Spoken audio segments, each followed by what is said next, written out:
5 बेटी के बाद एक बेटा हुआ, 5 बेटी के बाद एक बेटा हुआ। ओहो, हॉस्पिटल जा रहा था डिलीवरी केस में, बोला हजरत दुआ कर दिए, दुआ कर दिए। बोले दुआ कर देंगे? बोला नहीं, दुआ ये करना है मुन्ना हो जाए, दुआ कर देंगे, जाओ, अल्लाह मालिक है।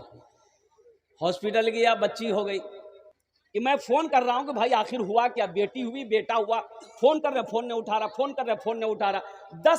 15 मरतबा फोन किए तब जाकर फोन उठाया। तो हमने कहा कि अल्लाह का बंदा क्या हुआ, कुछ खबर दो, अरे कुछ हुआ? बोला हो गया। हमने कहा हुआ? बोला वही जो नहीं होना चाहिए था, बेटी हो गई। तुम्हें मुन्ना चाहिए था। परवान जाओ, मक्के में सबसे पहली आवाज गूंजी आमिना के लाल की, मक्के में सबसे पहली आवाज गूंजी मोहम्मद रसूलुल्लाह की। मक्का वालों सुनो, ये मेरी बेटी फातिमा है, मेरी बेटी फातिमा है, मेरे जिगर का टुकड़ा है। उस वक्त अल्लाह के रसूल ने आवाज लगाई जब लोग अपनी बेटियों को जिंदा दफन करते थे। बेटी को लोग पसंद नहीं करता था, औरतों का कोई मकाम नहीं था। मुस्तफा कायनात ने उस वक्त आवाज लगाई थी, मक्का वालों देखो, ये मेरी 4 बेटियां हैं, ये मेरी सबसे छोटी बेटी फातिमा है, मेरे जिगर का टुकड़ा। हम ये नहीं कहते कि आप अपना बेटों से मोहब्बत मत करो।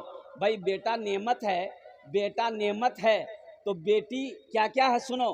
बेटा अगर नेमत है तो बेटी नेमत भी है, बेटी रहमत भी है, बेटी बरकत भी है। सुभान अल्लाह, बोला था माशाअल्लाह। बेटी नेमत भी है, बेटी रहमत भी है, बेटी बरकत भी है। अल्लाह के नबी ने फरमाया जिस घर में सबसे पहले बेटी पैदा हो जाए अल्लाह 10 गुना रोजी को बढ़ा देता है। कितना बढ़ा देता है? अरे बोलो भाई। इंशाअल्लाह नौजवानों शादी करना तो इंशाअल्लाह ये कहना कि या अल्लाह मेरे घर में अगर पहली औलाद हो तो बेटी की शक्ल में हो।